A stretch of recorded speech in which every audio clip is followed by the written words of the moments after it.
Let us open up our Bibles today. Buksan po natin ang ating mga Biblia.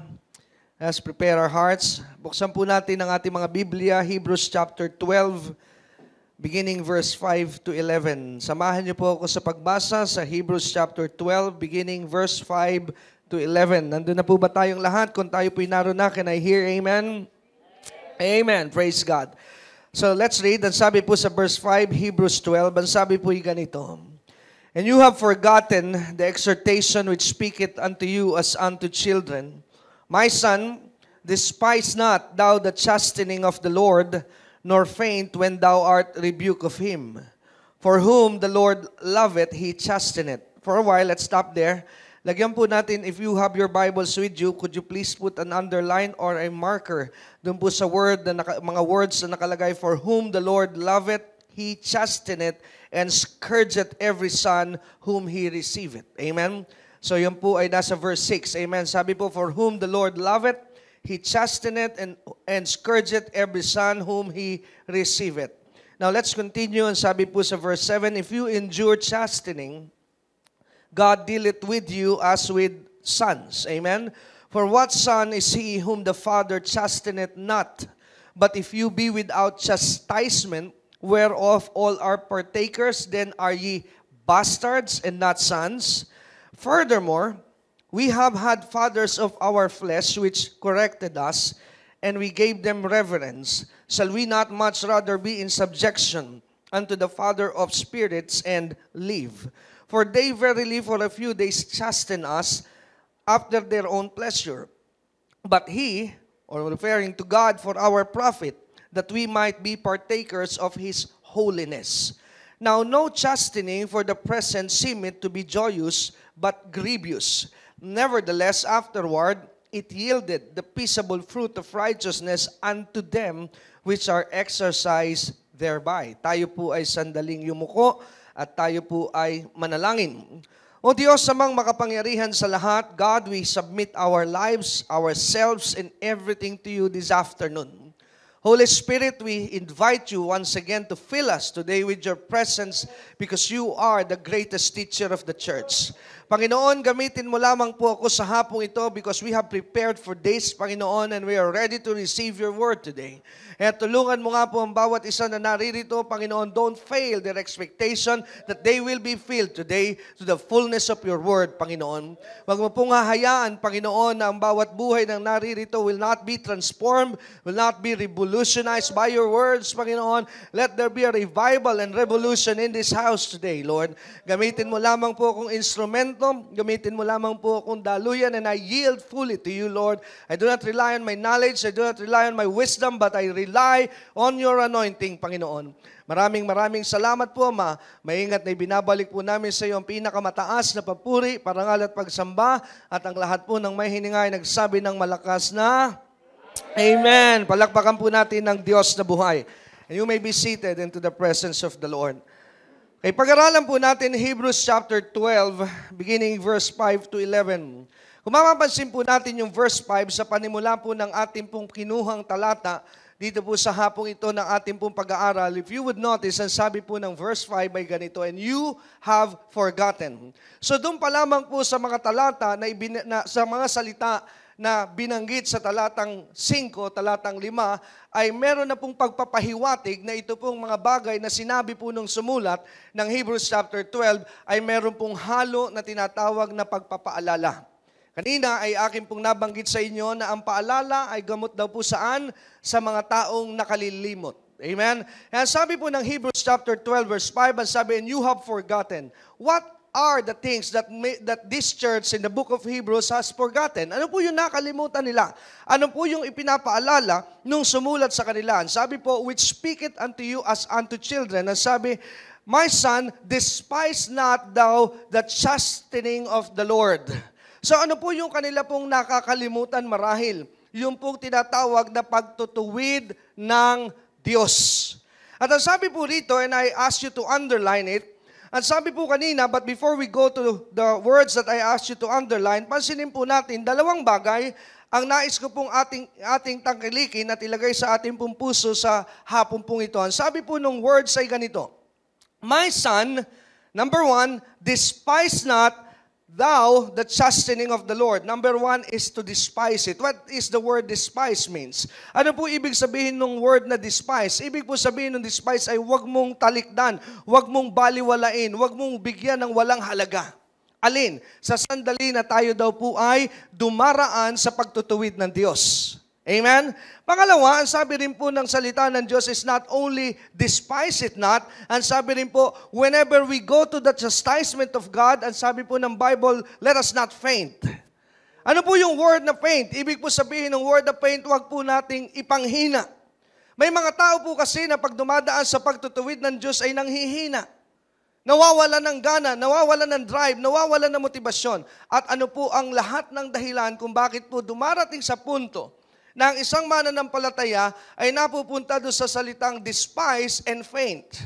Ang dahilan, because of ignorance. One time, as I was in my prayer room, habang ako po'y nasa aking prayer room, the Lord literally spoke to me.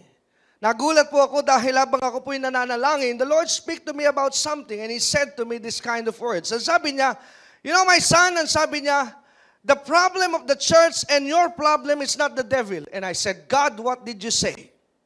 Sabi niya sa akin na yung problema ng simbahan at ang problema mo hindi po si Satanas. I was thinking at the back of my mind, di ba ang problema ng simbahan ay si Satan? Because if not for Satan, there will never be problems in our life.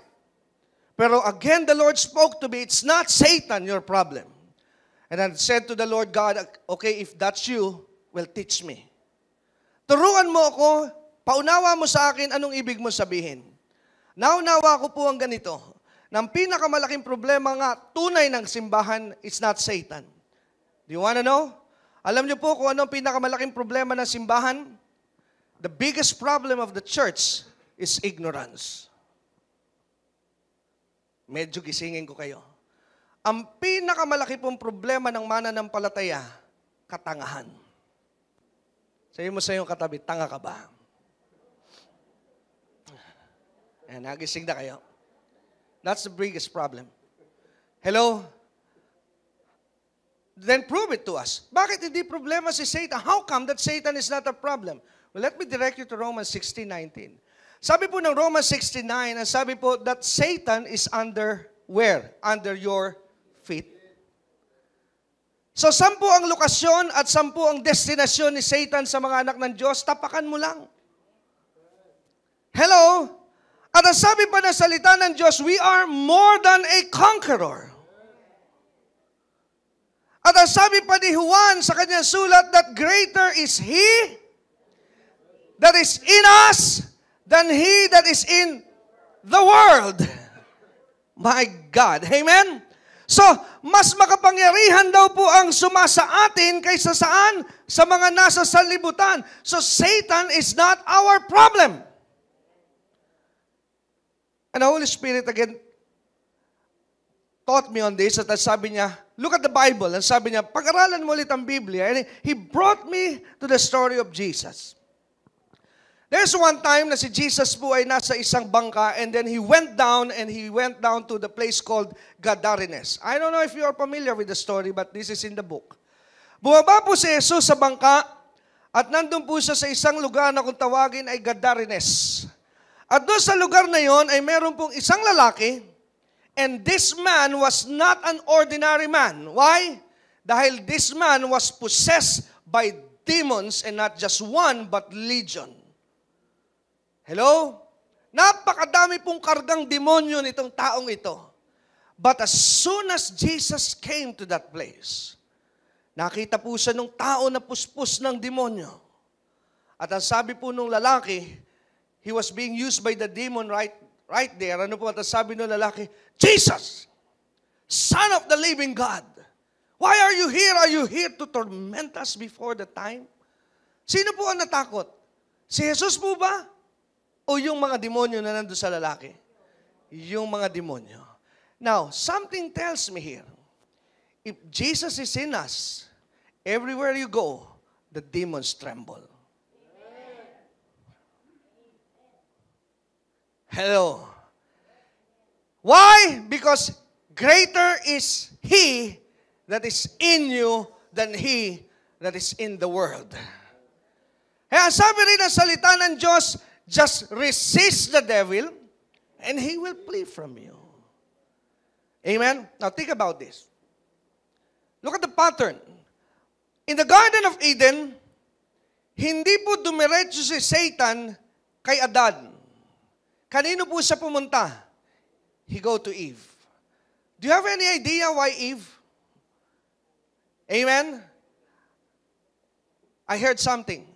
Ito po'y madalas ko naririnig that the reason why Satan goes to Eve is because she was a woman and she is very weak. Now, how many are women here? Pakitas nga kamay ng mga babae. Do you accept that you're weak? No, you're not. You're not. You're not weak. Hello? Don't claim it. Amen? Sabi mo sa iyong katabi, I'm not weak, I'm strong. Amen? Yan po ang problema eh. Amen? You are being misled by your wrong believing and your wrong confession. You're not weak, you're strong. Amen? Kaya nung pinag-aaralan ko po ito, in the book of Genesis, what is the reason? Bakit po sa babae? And the reason that came into my mind because Eve was weak. But that is not true. Hindi po dahil sa mahina po si Eva. If women are weak, how come that majority of Jesus' follower in the New Testament are women? Hello? Kung ang babae po'y mahina, bakit nung si Jesus po'y pinako sa krus, bakit babae lamang po ang pumunta kay Jesus sa libingan? Nasaan ang mga lalaki? Hello? Kaya if you're women here, you're not weak, you're strong. Especially today, you have Jesus in your life. Amen? Sabihin mo sa iyong katabi, iba ka na ngayon. Dati malakas ka na, pero lalo kang pinalakas dahil nasa iyo si Kristo. You're not weak. Alam niyo po ang dahilan kung bakit kay Eva siya pumunta? You know why? Because Eve was ignorant. Bakit po? It would be foolish in the part of Satan if he would talk to Adam. Why? Dahil alam po ni Satan that Adam has a direct encounter with God. Alam po ni Satanas na si Adan ang direktang kausap ng Diyos. Kaya it is foolishness for Satan to go to Adam at sasabihin niya, alam mo, totoo ba na sinabi ng Diyos? Of course, totoo. Kausap ko eh. Pero sino po ang nilapitan niya? Si Eva. Bakit po kay Eva siya pumunta? Because Eve never bothered to ask God what He said to Adam. Hello? Dahil ito pong si Eva ay hindi po nagbigay ng panahon na tanungin ng Diyos, God, ano yung sinabi mo kay Adam? Pwede bang ulitin mo sa akin? But Eve never bother or take time to ask God, what did you say to my husband? Kaya ang sino po ang binibiktima ni Satan? Those people that are not matured and grounded in the Word of God. Kaya sabi po ng Hosea 4:6, this will fall down to Hosea 4:6. Ang sabi po doon, my people perish because of Satan? No, because of lack of knowledge. Hello? Bakit daw po tayo nabibigo? Is it because of Satan? No. It's because of our lack of knowledge. Amen? Now, let's go back. Hebrews 12. So sabi po rito, Hebrews 12, at sabi po ng verse 5, the author, yung po sumulat ng Hebrews chapter 12, verse 5, ang sabi niya, my son, despise thou not, or not thou, the chastening of the Lord, nor faint when thou art rebuked of Him. Huwag daw po tayo manghihina kung tayo raw po ay sinasansala ng Panginoon o itinutuwid. At ang sabi po niya ay ganito, for whom the Lord love. Sabihin niya po natin, love. Ano raw po ang ginagawa ng Diyos sa kanyang mga mahal? He chasteneth. Gusto ko po yung kasunod. Not only He chastise us, but He scourge us. Alam niyo po ba yung word na scourge? Yung po yung pinapalo niya tayo. And He continued, and He said, if this would not be, amen, kung hindi po tayo itutuwid, ang sabi po rito, then we are not His sons, we are bastards. Very strong. Kung hindi daw po tayo itutuwid ng Diyos, ang sabi po rito ay baka hindi tayo anak, baka daw tayo anak sa labas. Amen? So kung atin pong papansinin itong ipinakikita po rito sa Hebrews chapter 12, God is being shown here that God is a God of discipline. At ikinumpara po dito sa verse 9 onwards hanggang verse 11, kinumpara po dito ng writer ng book of Hebrews yung tinatawag na comparison between the father of the flesh and the father of our spirit. The father of our flesh are our earthly fathers. And the father of the spirit is God the Father. At ang sabi po ng Hebrews chapter 12 verse 9, na kung meron daw po tayong mga magulang dito sa laman, tinutuwid din nila tayo. At tayo raw po ay nagpapasakop. And how much more, ang sabi po, bakit hindi tayo magpasakop din sa Ama ng ating Espiritu na mas maganda at mas matibay at mas matindi ang layunin kung bakit niya po tayo itinutuwid. Amen? So, if you would notice Hebrews 12 verse 5 to 11, pinakikita po dito that God is a God of discipline. He's a God who is always in favor of correction.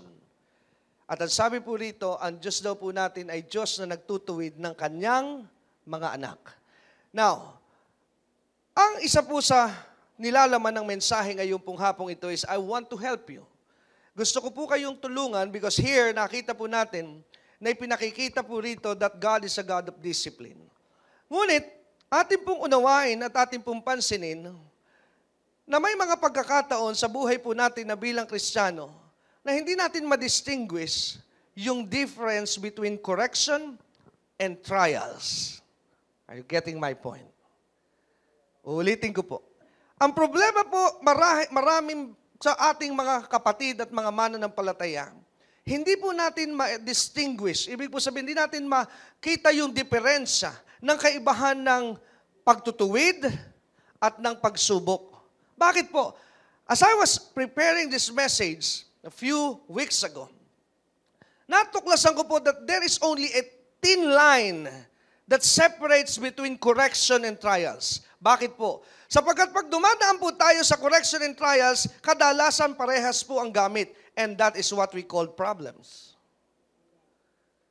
At ang problema po ng isang mananampalataya, because of ignorance, minsan hindi po malaman ng isang dumaraan dito if what he is going through are just trials or it is correction. Bakit po napakahalaga nito na maunawaan natin as Christians? Because these two things has two different requirements. Ulitin ko po, itong dalawang bagay na ito ay meron pong dalawang pangangailangan na magkaiba. At pag hindi mo po naunawa ang kailangan mo rito, you will have a hard time coming out from this. Amen. Okay, let me help you on this.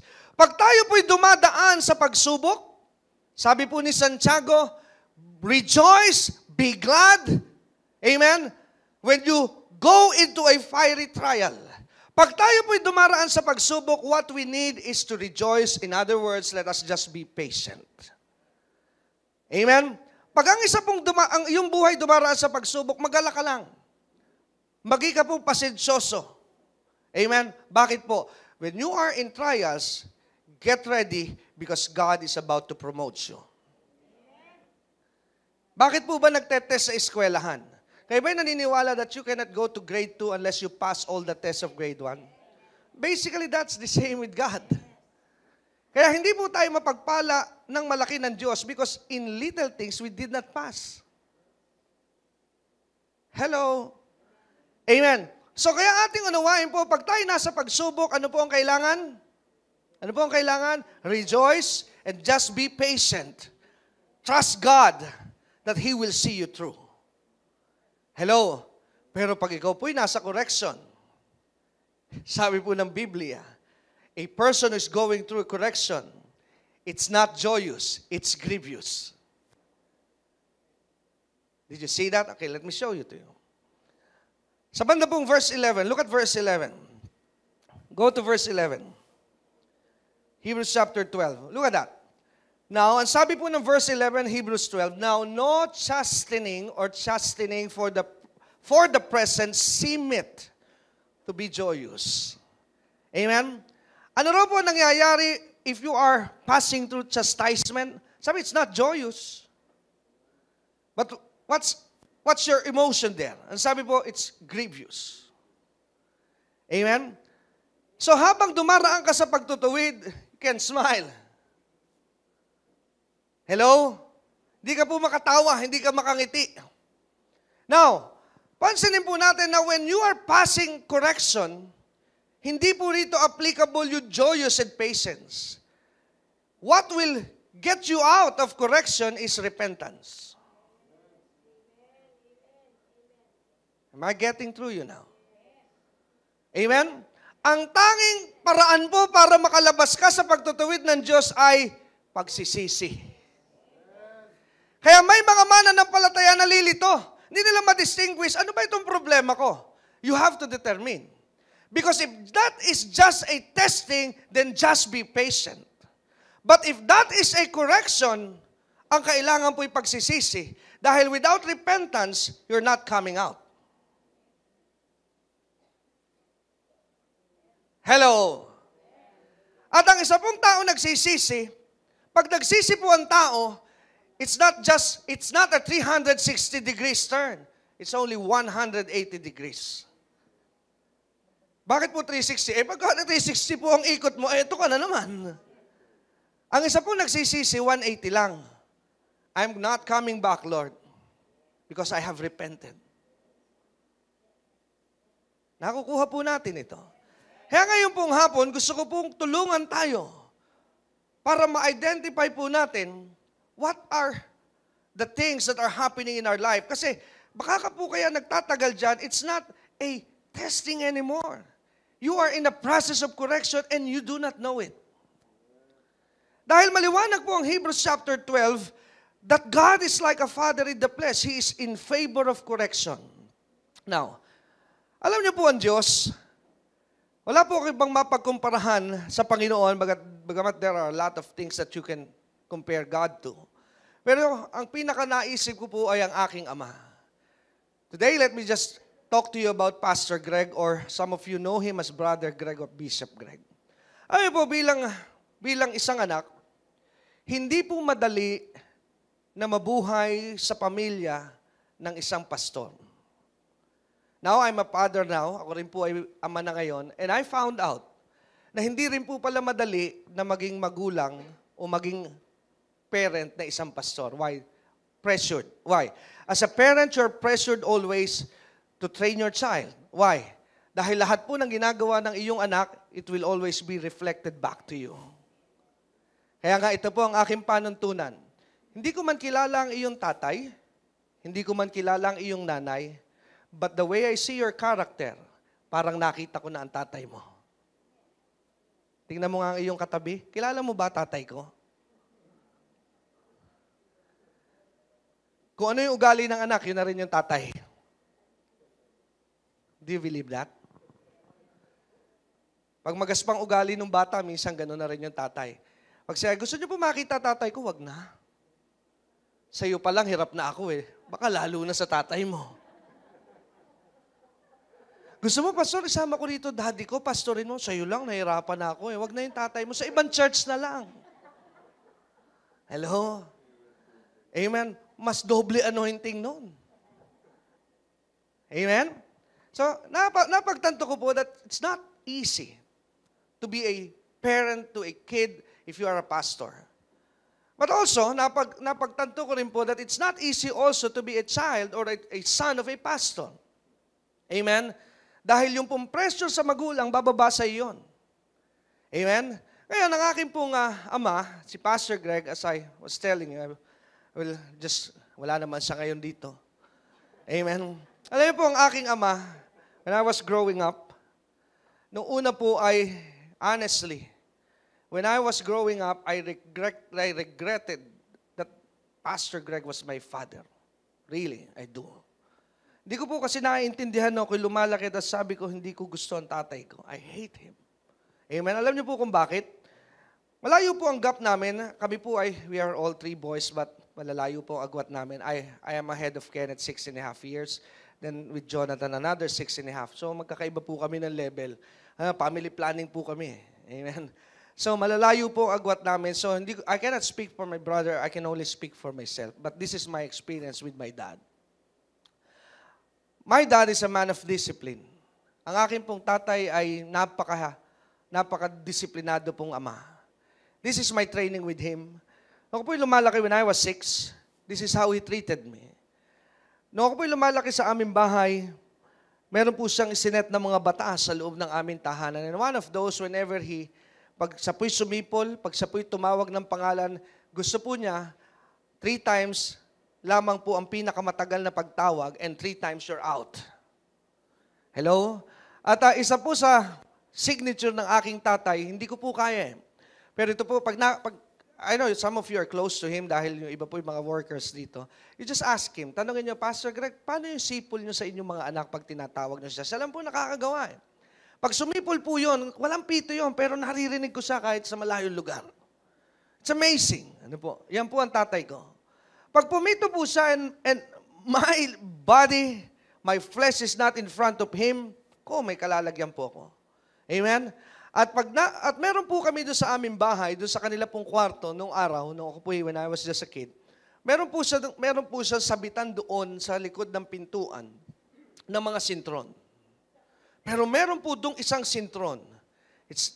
Ganito po siya kalapad, may kakapalan, at nagbibiyak-biyak na po yung kanyang leather. But you know what? This thing is extraordinary. Dahil ito pong belt na tinutukoy ko pong ito, I never seen it at one time na sinuot po ito ng aking ama. Dahil yung belt na yon was not designed to hold his pants, but to spank my butt. Hello? Pamalo lamang po yon.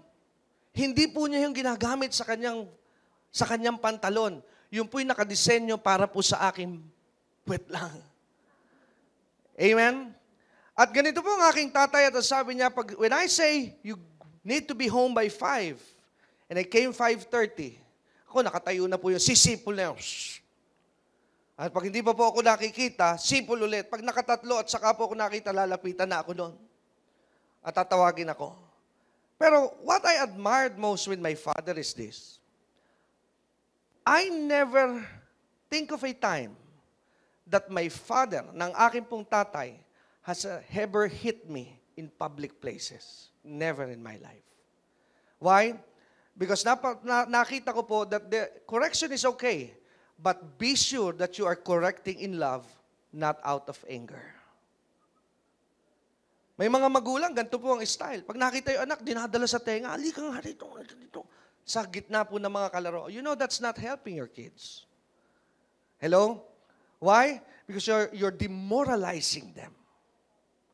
Kaya pag talikod ng isang magulang, anong ginagawa ng bata? Napahiya sa kalaro, upakan yung kalaro. Ipuprove niya na okay lang yung ginawa sa kanya ng kanyang tatay. So be sure if you are correcting your children, your motivation is love.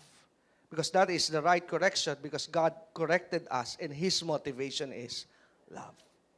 Now, isang araw, hindi po ako nakauwi ng tama. Pag sinabi po ng tatay ko nung araw po kasi bago pa lang kami in the 80s, tatatlo yung kwarto. So tatatlo po yung kwarto, ako pa lang halos ang anak, yung pong kwartong, kung tawagin namin, gitnang kwarto, at nung ako po yung nagkaedad na, yun ang naging kwarto nung ako'y binata. Pero alam niyo po yung gitnang kwarto, dahil hindi pa naman po ako natutulong mag-isa, wala pong ibang trabaho yon. Ang trabaho po nung paluan lang. Wala pong trabaho yon. Pag sinabi ng tatay ko, pumasok ka na sa gitnang kwarto, alam ko na, paluan na ito. Ano po? Amen? So pagpunta ko po doon, dapa na yon. Papasok na rin yon. At babasahan niya ako ng aking batas. At sasabihin niya, alam mo ba na ito ang iyong ginawa? Opo. Mabang! God. Amen? Isang araw, pumunta po ako sa aking mga kalaro, nag-survey ako. Sabi ko, kayo ba pinapalo ng mga magulang niyo? Ayun, sabi ng mga kalaro ko, ay hindi. Sabi ng isa, minsan, hindi. Pero ang pinakamabigat po isa kong kalaro. Alam mo, sabi ng kalaro kong isa, naku, mahal na mahal ako ng tatay ko at nanay ko. Hindi ako pinapalo noon. Mahal na mahal nila ako eh. Hindi ka siguro mahal. Bakit ka sinasaktan? Naku, grabe po yun. Bumaon po sa akin yon, kaya nung marinig ko yon, ang sabi ko sa aking sarili, panahon na para mag-aklas. Hello? Amen? Kaya nung ako po'y nagkaroon ng violation, pinadapa po ako ng tatay ko, pagpalo po niya sa akin, sabay harap, at ang sabi ko, hindi mo ako mahal. Hindi mo ako mahal, lagi mo lang ako pinapalo, sabay takbo. Ano po, labas ng kwarto, at kunyaring maglalayas. Pero ang totoo po, at the age of 7 years old, saan naman ako pupunta? Hello, drama lang po yun. Ano? Umakyat po ngayon ako sa bahay ng kalapati ko sa bubong. Nagtago ako doon. Ano po? Can never forget this time. So, nandun po ako at parang feeling ko lang, kunyari, para bigyan ng problema, paramdam sa magulang ko, I'm rebelling against you. Ang mabigat po, dahil ang aking pong tatay ay lingkod ng Diyos, anak ng Diyos, ang mahirap po sa Diyos, madaya, itinuro siguro ako. Nahuli, nandun pala ako sa kulungan ng kalapati. At sabi ng tatay ko, baba! At sabi, pumasok ka sa gitnang kwarto. Naku, Diyos ko, gitna na naman. Katatapos ko lang. So makakadalawa ako ngayong maghapon. Ano po? Pero hindi ko po malilimutan yung araw na yon dahil habang hawak ng tatay ko po yung sintron, this is what he said. At ang sabi niya, alam mo anak, akala mo ba tuwing pinapalo kita, nag-i-enjoy ako? Ang sabi niya, sa tuwing pinapalo kita, ako ang unang nasasaktan. Pero kaya ko ito ginagawa sa iyo is because I am so much concerned about your future. I'm not hurting you because I'm angry at you. I'm doing this because I love you and I want you to be a better person in the future. My God, di ko po yun naintindihan ng una. Pero dito pong lumaki-laki na ako, napagtanto ko, mali pala yung payo ng aking kaibigan. Bakit po? Nung mapagtanto ko, kaya pala sabi niyang, mahal na mahal siya ng tatay niya, hindi siya napapalo. Panahon ko po kasi ang mga kalaro ko, mga Saudi boy, ang mga magulang. Wala palang tatay. Sino papalo? Wala rin palang nanay. Sino papalo? Amen? Kaya pala hindi siya napapalo. Pero nagbago po ang aking pananaw sa konsepto ng disiplina. Kaya nga po, pinapalo tayo dahil para po maging maayos ang atin pong hinaharap. Now, God is in favor of discipline. Pakita ko lamang po sa inyo, let me just show you a lot of verses here, pero bibilisan ko po so that I can cope up with time. Puntahan po natin sandali ang Proverbs chapter 22, verse 6 to 7. Go to Proverbs 22. Go there. Ang sabi po sa Proverbs 22, verse 6 to 7, he said, sabi po sa verse 6, look at this. Ang sabi po, train up a child in the way he should go. So when does training starts? Kailan po magsisimula ang training? Sabi po ng Biblia, tayo po ba'y naniniwala na alam ng Diyos magpalaki ng tao? You know why? Because He created us. Kaya hindi po tayo pwedeng magmalaki sa Diyos na hindi na tama yung ganyang disiplina, no? Hindi po pwede natin sabihin bago na ngayon. There is no new thing. Maliwanag po sabi ng Ecclesiastes, there is nothing new under the sun. Amen? Ang orihinal na nakakaunawa po ng buhay ng tao ay walang iba kundi ang Diyos dahil siya po ang gumawa sa iyo at gumawa sa akin. Amen po ba? Now, ang sabi po ng verse 6, train up a child. When does the training will have to start? Ang sabi po, when a person is just a child. Amen? Habang bata pa. Kaya nga po mahirap ng turuan pag matanda na. Amen? Meron po akong pinsan.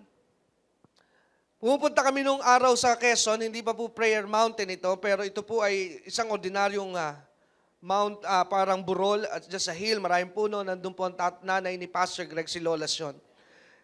Yung pinsan ko po na anak ng kapatid na bunso ni Pastor Greg, madalas kasama ko. May napansin po akong puno ng niyog ng lola ko na nakaganyan. Yun po ang tuwan-tuwa akong puno na yun lamang ang puno ng buko na naaakyat ko, naaabot ko yung bunga dahil nakalihis nakahilig po As my lola one day, at sabi ko, Lola, bakit yung punong yan ay gano'n ng forma, nakatagilin? Sabi niya ganito, ay kasi nung bata pa hindi ko natukuran. Kung ngayon ko tutukuran, mamamatay na. And it dawned in my spirit today. Kailan po dapat tinuturuan ng tao? When they were a child. Why? Bakit po ito'y pagbata pa. Dahil sabi po, and when he is old. Dahil yung iyong pagtuturo sa kanya habang bata pa, kailan mo aanihin yon? Pagtanda niya. Kaya doon ko po naunawa, I received my training from my father when I was a child. But he has a concept of me. He's not seeing me. Doon po sa oras at sandaling yon, malaki ang tinitingnan ng aking ama in my future, and this is my future today. Kaya ako po'y naniniwala, hindi po ako mapapalagay sa ganitong uri ng buhay at kalagayan if I did not receive training from my father when I was a child. Ngayon ko lamang po napagtanto, ito yung sinasabi ng aking ama. He was so concerned, and my father is a visionary. At sabi rin po ng Biblia, if you have to talk about vision, sabi for lack of vision, the people perish. Ugali po ng Pilipino yan. Kita niyo po ang Amerika nung araw, 1960s ata or 70s, ang dami na nilang flyover, ang dami na nilang skyway. At ang tanong ng mga tao, why are you building so much roads? Eh wala namang mga sasakyan. Sino ang gagamit? Sayang ang pera. Pero because of vision, nung dumating po ang panahon ngayon, tama sila. Dahil darating ang panahon, dadami ang sasakyan. Pero sa Pilipinas, tama na muna ang maliit. Nung dumami po ang sasakyan, saka gigibain ngayon, saka palalayasin yung mga nakatira. Why? For lack of vision. Hello? Kaya sabi, train up a child in the way that he should go. Para saan po yung training na yon? Dahil ang sabi, ang benepisyo po nito, when he is old, sabi po ng Biblia, verse 6, he will not depart from it. Amen? Kaya tama po ang nangyari sa aking buhay dahil noong mga panahon na ako po'y tinutuwid when I was just a child at noong ako po'y nagbinataan, sabi po ng tatay ko sa akin ay ganito, anak, binata ka na, hindi na kita kayang pigilin kung saan ka man pupunta ngayon dahil papasok ka na sa mundo ng mga kabataan. Amen? At totoo po, hindi po ako kayang pigilin. I have my own life. I do my own thing. Napunta ako sa ilang mga bisyo. Napunta po ako sa napariwara ako bahagya sa aking pong buhay, pero nangyari po yung salita ng Diyos. Why? Dahil sabi, when you are old, you will come back to what you learn. Kaya nung dumating na po ako sa punto that I'm matured enough, iniwan ko po yung mga bisyo and I came back to where I belong because there is a training when I was a child. Kaya marami po magulang ninenervous sa kanilang anak eh. Why? Pag ninenervous ka sa iyong anak, it means you lack training when he was a child. But if you give him the proper training when he or she was just a child, kahit po siya magdalaga, yes, maaari napapariwala siya ng onte, pero hawakan mo po ang salitang ito ng Diyos, when he is old, he will come back to what you have taught her. Amen? Babalik po siya doon sa iyong itinuro. That's the word of God. Amen? Now, another verse is found in Proverbs 13. Go to Proverbs 13. Ano po ba ang gusto ng Diyos na ginagamit to correct a child? Ang sabi po sa Proverbs 24, let us do this quickly. Ang sabi po sa verse 24, he that spareth his rod, look at this, he that spareth his rod hated his son. Siya raw po na hindi namamalo ng anak, sabi ng iba, kaya hindi ko pinapalo dahil sa sobrang pagmamahal. No? The Bible is not agreeing with you because the Word of God said if you are in love with your son, you should hit him. Oh, ayan ang ayaw ng iba, paluan. But look at this, ang sabi po, he that spared his rod hated his son. Kaya wag mo po sabihin sa akin, meron ako narinig, sabi niya, alam mo, itong anak ko, hindi ko pinapalo to. Mahal na mahal ko to. No, you don't love him. You hate him. Why? Ang sabi pa po rito, but he that loveth him, chasteneth him, not just one time, but many times. Amen? Kung mahal mo raw po ang iyong anak, sa iyong itinutuwid, di isang beses, kundi, maraming beses. Amen? Bakit po ba kailangan ng pamalo? Bakit po kailangan ng pagtutuwid sa buhay ng isang bata? Go to Proverbs 22. Go to Proverbs 22. Now, if you are in the book of Proverbs, go to verse 22, verse 15. Proverbs 22, verse 15. Ano po sabi sa verse 15? Look at this. Foolishness is bound in the heart of a child. Look at that. Ano raw po yung... sa ibang translation na Tagalog Biblia, I think nakita ko po sabi ang kapilyuhan. Amen? Ang kapilyuhan, ang sabi po rito, Tagalogin lamang po natin, ang kapilyuhan ay normal sa puso ng isang bata. Amen? Tama po ba yon? So, ibig po sabihin, ang bata po, normal na makulit. Kaya kung meron pong bata sa church, at say naglalaro, halimbawa, hindi po ako naiirita.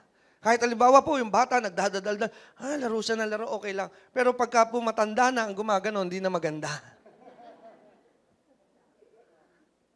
Hello? Ang bata po, ang sabi ng Biblia, normal lamang na may kakulitan ng isang bata. Normal lamang na may kalokohan ng isang bata. It's normal. The Bible tells us that. Sabi, it's bound. Amen? In the heart of a child. Pero ang problema, ang sabi po rito, but the rod of correction shall drive it far from him. So ano raw po, in a computer term, ang magdidelete po nung ugaling yun sa kanya ay pamalo. Kung hindi papaluin ang bata, nag-i-evolve po yung kakulitan. Amen? Sa kanyang level ng pagtanda, sumasabay yun. Nag-iiba lang ang muka, pero yung ugaling yun, ugali na niya nung bata.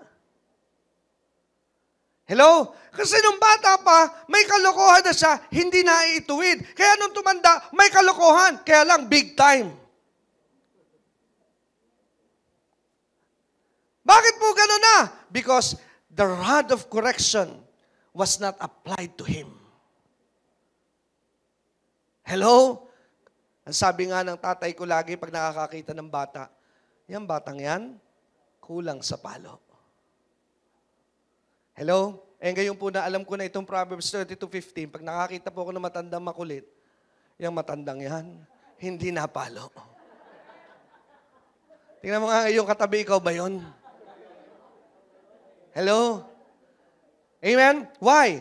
Dahil yung kanyang foolishness stayed in his heart. Amen? Are you learning something today? Amen? Now leave Proverbs 22. Go to Proverbs 23. So, ibig po sabihin, normal sa mga bata, alin ang makulit. Now, let's go to verse 13. Kaya kailangan ko po muna ito ibigay sa inyo because I'm going back to Hebrews 12, but this is just a preparation. Look at Proverbs 23, verse 13. Withhold not. Ano po sabi ng Biblia? Withhold, meaning, do not stop. Amen? Withhold not correction from the child. Wag daw po nating pipigilan, wag nating ipagkakait alin ang pagtutuwid saan? Sa mga bata. Why? For if thou beatest him with the rod, ano po sabi ng Biblia, he shall not die. Hindi siya mamamatay pag siya po iyong itinutuwid at pag siya iyong pinapalo. Let's continue in verse 15. And verse 14, ang sabi po ng verse 14, thou shalt beat him with the rod and shalt deliver his soul from hell. So ano po nangyayari pag tinutuwid mo ang iyong anak?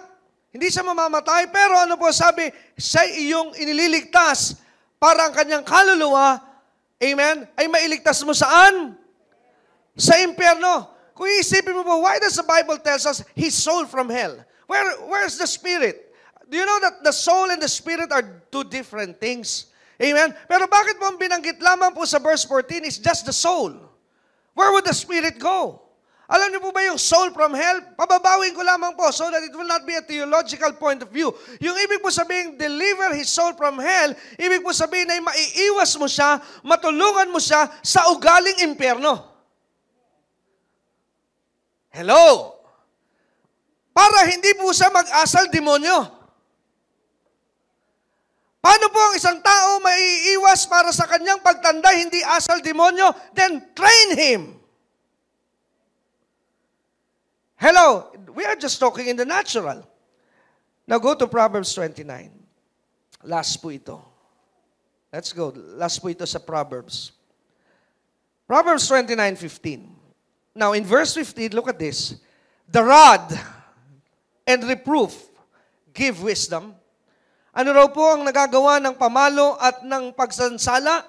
Nagbibigay daw ito ng karunungan. But look at this, ang sabi sa verse 16, but a child that is left to himself bringeth his mother to shame. So ang isa raw pong bata, pag hindi daw po na ituwid, ano raw po ang dala nito? Sa kanyang mga magulang, kahihiyan. Hiyang-hiya ka na ba sa anak mo? Hello? Alam niyo po, kaya po ako, I'm so vocal about this thing because I was so concerned. Alam niyo po, I will just give you a warning here. Kung ang Panginoon po'y maantala, let's say, si Jesus po will not be coming back in less than a year or two. Kung siya po'y maantala, let's say, ma-delay siya for another 20 years. Alam niyo po ba, mga kapatid, we are expecting a big storm in our society. You know why? Sapagkat sa Amerika ngayon, alam niyo po ba that there is a law in the US that you are not allowed to hit your child, and that law is coming from hell. At yan po'y papunta na rin dito sa ating bansa. Hindi pa man po yan dumarating sa ating bansa, but the principle of God is being violated. Bakit po? Karamihan po ng mga magulang ngayon are so much concerned about economic. Kaya nawala po yung balance in the family. Both parents, it's easy to create a child, but it's hard to raise a children. Madali po gumawa ng bata. I tell you, you can make kids as many as you want. Madali po gumawa. Pero ang magpalaki po sa kanila, yun po ang mahirap. Kaya minsan ako'y tinatanong, dagdagan mo pa. Madali pong gumawa ng gumawa. Amen? Pero yung magpalaki ng mga bata na may takot sa Diyos, that's a lot of job.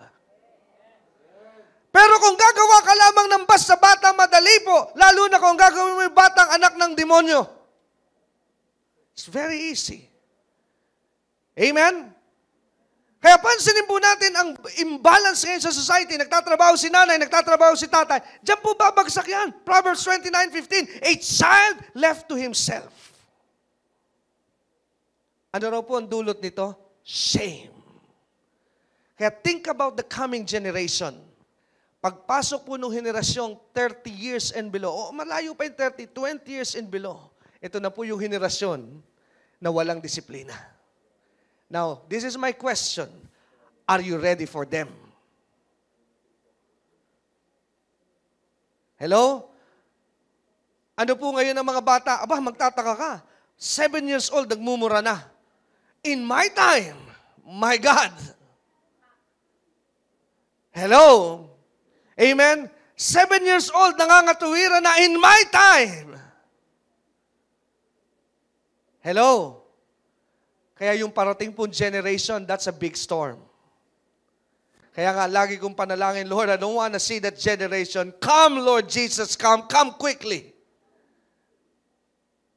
Hello? Kaya totoo po yung salita ng Biblia ng tao sa huling panahon, pasama ng pasama. It's true. Why? That's the coming generation. A generation without discipline.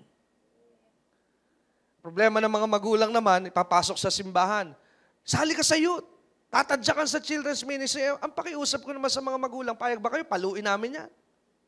Hindi naman kayo papayag. Because the training must come inside your house, not in the church.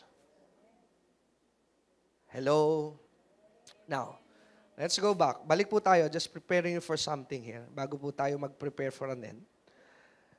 Sa tao po, ang gusto po ng Diyos ay pamalo. Tama? Pamalo.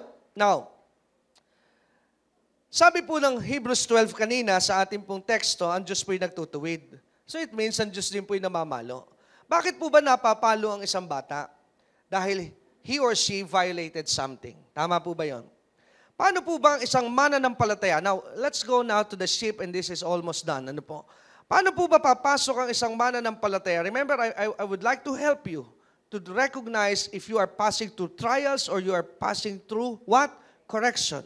Paano po ba papasok ang isang kagaya natin sa correction ng Diyos? What is the difference? Now, go to the book of Psalms. Punta po tayo sa aklat ng mga awit. And look at Psalms 32, verse 8 and 9. First, let us read verse 8. And sabi po sa verse 8, Psalms 32. Are you there? Kaya sabi po ng Diyos, I will instruct thee and teach thee in the way which thou shalt what? Go, and I will guide thee with mine eyes. Sino po nagsasalita sa verse 8? God is talking there. Ano raw ang gusto ng Diyos? Ang sabi niya, God, ang gusto po ng Diyos, He is our instructor. He is our teacher, and He is our guide. Amen? Yan po ang gusto ng Diyos. Amen. Pero may mga pagkakataon po sa ating pong buhay that we sway away from God's instruction, teaching, and guidance. Kaya kung mapapansin niyo po sa verse 9, ang sabi po ng verse 9, let's continue reading. Ang sabi po ng verse 9, be ye not as the horse. Alam niyo po ba that Christians are not compared to horse? Ang mga Kristiyano po ay ang ating pong pinagkukumparahan lagi, we are compared to a sheep. Tupa. But nowhere in the Bible that a Christian is compared into a horse, only this verse. Bakit po tayo ikinumpara sa kabayo? Dahil ang sabi rito, wag daw tayong tumulad sa mga kabayo na walang pangunawa na kailangan panglagyan daw po ang mga bibig ng tali para sumunod at para lumapit sa iyo. What is the difference? Alam niyo po ang tupa? Ang tupa po kung saan pumunta ang pastol, where the shepherd goes, the sheep goes. Amen? Hindi mo na po sila kailangang talian. Nakita po ba kayo ng tupang may mga tali, no? Wala pong ganon. Sumusunod po sila saan? Sa kanilang pastol. Pag kumanan yung pastor, kumakanan ng tupa. Pag kumaliwa ang pastor, kumakaliwa ang tupa. Pero ang kabayo, kung gusto mo po siyang pakananin, huwag mo siyang lagyan ng tali, good luck. Hello? Good luck sa iyo kung susunod siya sa iyong gusto pag hindi mo siya nilagyan ng tali. At meron kabayong mas makulit. Hindi nakukontento sa tali, kailangan pampaluin. At minsan na mga Kristiyano po'y nagiging ganyan. Ayaw sumunod sa Diyos, kaya nagse-set in alin ang disiplina. Paano po ba tayo nagiging kandidato sa disiplina? Ganito po yan, mga kapatid. Galing po yan sa verse 8. Kailangan po our God is our guidance, our teacher, and our instructor. One time, may mga ganitong senaryo. Lalapit ang isang teenager, Pastor, pwede po bang pakipray ako? Ano yun? Pakipray mo nga ako dahil bahala kong mag-asawa. Gusto kong malaman kung kalooban ito ni Lord kasi in love na in love ako eh. Una ko pong tanong ganito. Amen? Para alam nyo na pag magpapa-counseling kayo. Una kong tanong doon sa iyong tanong kung kalooban ng Lord ganito. Yung ba yung boyfriend at girlfriend o girlfriend ay Christian? Pagkasagot niya sa iyo ay hindi po eh. Hindi po siya mananampalataya, pero pastor, may ganito mga dali. Pero pastor, napakabait pong lalaki. Napakabait pong babae. Naku, ito po'y napakahinhi, napakabait. Tatanungin kita ulit, Christian ba yan? Hindi nga po, pero mabait po. Eh, sabi po ng salita ng Diyos, be ye not equally yoked with unbelievers. So if you are equally yoked with him, he or she is not a Christian, then you are not in the will of God. Hello? Ay, pastor, wala akong pakialam dyan sa yoke na yan, basta mahal ko ito. Okay. That's good. Okay. So, di pinakasalan. Habang mag-asawa na sila, 1 year, it's okay. 2 years, it's okay. After 3 years, nag-aaway na. Punta ngayon yung nagpa-counsel. Pastor, nag-aaway na po kami. Pray mo nga po. Ngayon, ang problema ganito. Sasabihin nung nagpapa-counsel, Pastor, ang bigat ng pagsubok ko. Anong pagsubok mo? Yung asawa ko po, napakakulit. Kapatid, hindi yan pagsubok. You are now in a setup for correction. Because before you do that, God tell you and give you a warning, be ye not unequally yoked with unbeliever. Hello? Ang treatment naman ng iba, pagsubok ito, pastor. Malalagpasan ko rin ito. No, you're not. Hindi ka po lalagpas dyan unless you know what is happening. Hello? Ano po ang gagawin mo? What you need to do is to repent. Nakita niyo po, kaya napakahalaga. Kasi we are being deceived. Kala natin pagsubok, pero somewhere along the line, we have violated His will. And we treated it as just trials. But actually, we are being corrected. Malalim po ba? Amen? So, ngayon, ito ang pagsubok. Let's say the Word of God is very clear. Amen? Ang salita po ng Diyos ay very clear that you are to pay your tithes, you are to pay your offering. Now, what if you are so faithful in your tithes? Ultimo 5 duling, hindi mo pinalalagpas, hulog ka pa rin. Talagang sa iyong accounting, napakahigpit mo. Kahit 5, ibinibalik mo sa Diyos yan. Tapos pag naghamon sa church, tapos ka na sa tithes, nag-offering ka pa. Tapos ngayon, nalulugi negosyo mo. Tapos kinakapos ka ngayon ng pera. Anong pinagdaraanan mo? You are in a trial. Pero kung ikaw ay hindi nag-iikabo, pero kung ikaw ay hindi nag-o-offering, kapos ka, you are not in a trial. Wake up, you are in a correction.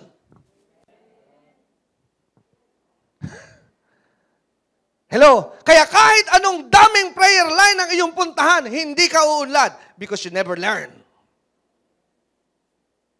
Para rin pong tatay ko yan. Di ngayon, nagkamali ako. 5 o'clock ako umuwi. Usapang 4:30. Palo, pak.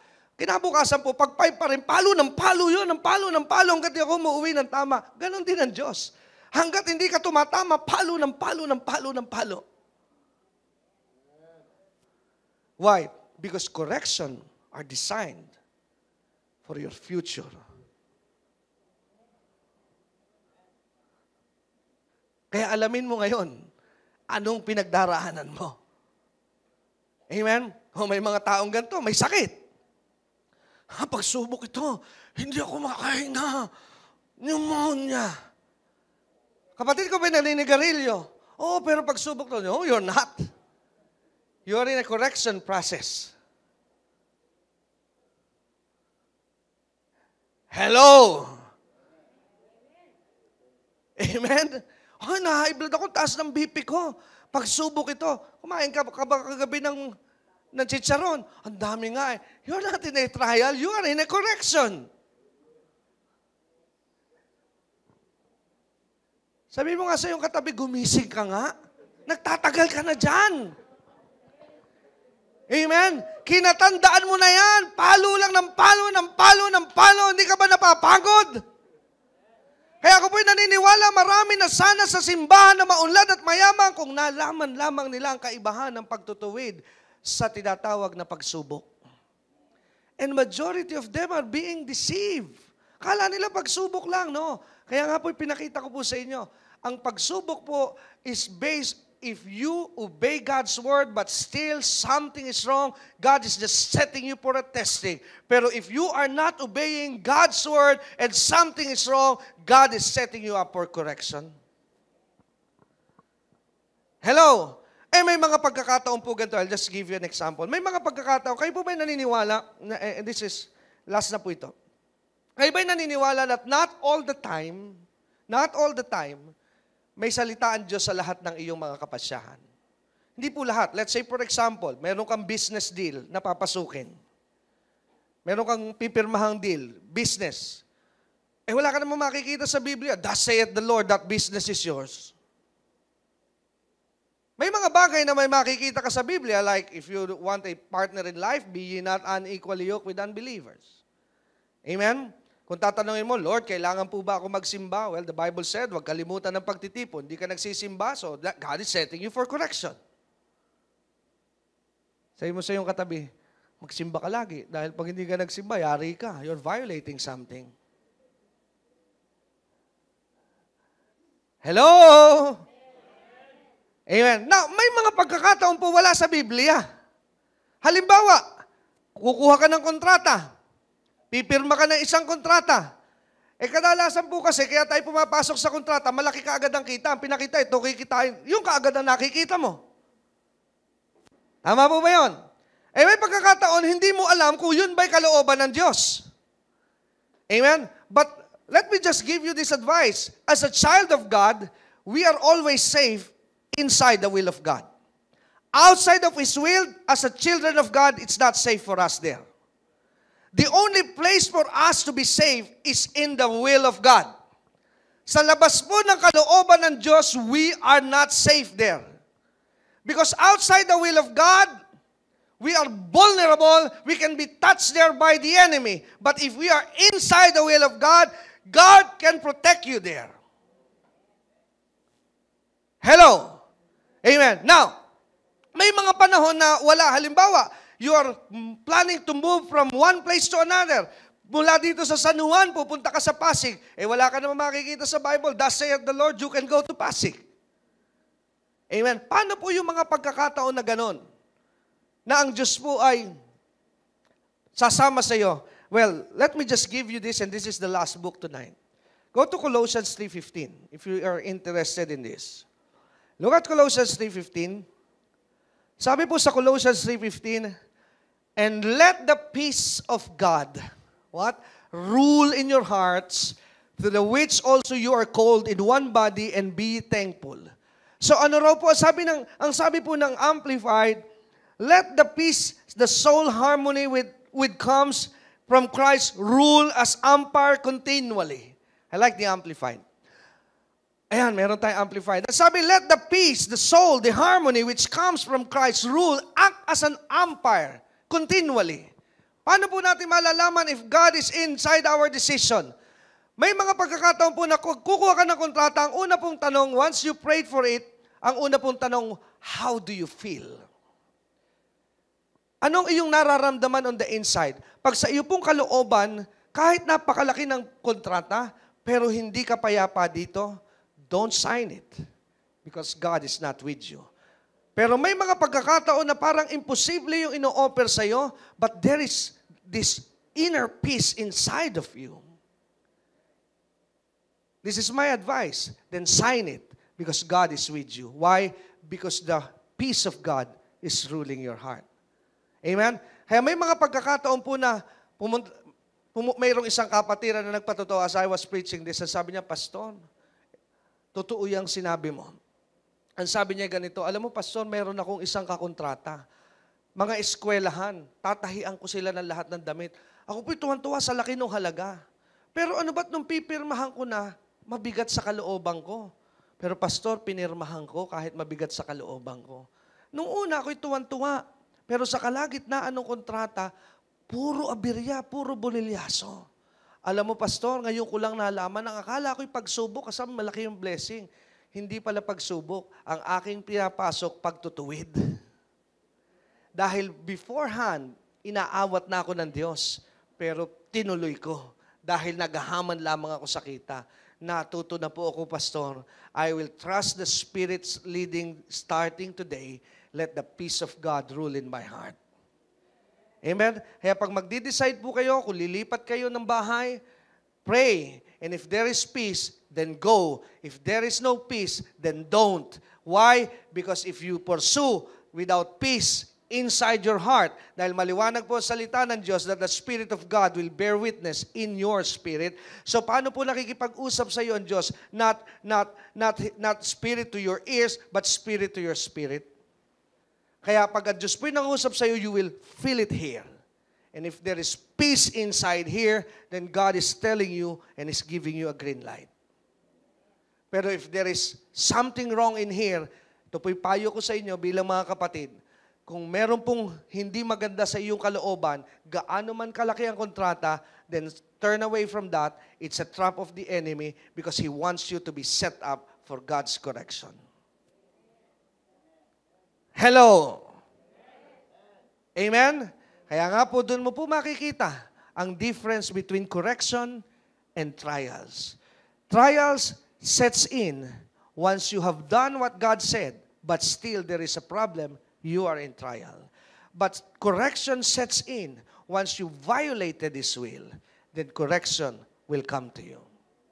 Ano po ang kailangan pag tayo nasa pagsubok? Just be patient, just rejoice, be glad, because God is setting you up for a promotion. But if you are being corrected, you need to repent and turn away from all your wicked ways. Amen po ba? Tayo po ba'y natuto? Palakpakan po natin ang Diyos na buhay. Praise God. Hallelujah. Tayo pong lahat ay tumayo. Tayo po ay mananalangin. Praise God. Hallelujah. Narinig niyo po ang salita. How many of you today na ilan po sa inyo rito ang matapang na itataas ang kamay na you will admit, I'm in the process of correction right now. Amen. Sino po sa inyo ang makakapag-amin na I'm in the process of correction? Kinarinig niyo po yung mensahe, no? Ang paraan lang po para makalabas dyan is repentance. It's just easy. Amen. So kung kayo po yung nagtaas ng kamay, I want you to do this. Just close your eyes. Amen. Pumikit lang po kayo sa inyong kinatatayuan. At habang kayo po'y nakapikit, I want you to remember this day. Amen? Alalahanin niyo ang araw na ito that you have settled it today. Inayos mo ito sa harapan ng Diyos. Amen. Kaya tutulungan po natin ang bawat isa ngayong gabi. Ayusin natin yan. Amen. So, because you will not be free from there. Amen. Kaya nakakasawa na po na, di ba, lagi, maganda po yung prayer line, pero kung paulit-ulit, bakit lagi hindi ako makaalis dito? Kasi maybe God is correcting you now. Amen. Amen. Kaya ito na po yung panahon to once and for all settle it in the sight of God dahil maliwanag po rin ang salita ng Diyos na pag tayo po'y pinatawad ng Panginoon, kinakalimutan na niya and you will have a new beginning. Kaya ngayon po sa iyong kinatatayuan, as you close your eyes, isipin mo, saan ka nagkamali sa Diyos? Ano yung mga sinuway mo sa Kanya na hanggang ngayon ginagawa mo? It's time now to face God. At sabihin mo, God, narinig ko po, kaya pala ako'y tinutuwid because there's something wrong. There's something wrong, Panginoon. Sige po, just be honest with God today. Just be honest with God. Now, once you pray that prayer, can you come here? Kapag nakapanalangin ka na po ng kaayusan sa Diyos, just come here and let me pray for you. God will give you a new start. Amen. Kung nakapanalangin ka na po, just come here in front. Let me just pray for you. Mabilis lamang po ito. Praise God. Yes, Lord. Amen. But don't come here kung hindi nyo pa po inaayos ang Diyos. Ano po? Kung naayos nyo na po ang inyong relasyon sa Diyos, you can come here and let me pray for you. Hallelujah, Lord. Praise the Lord.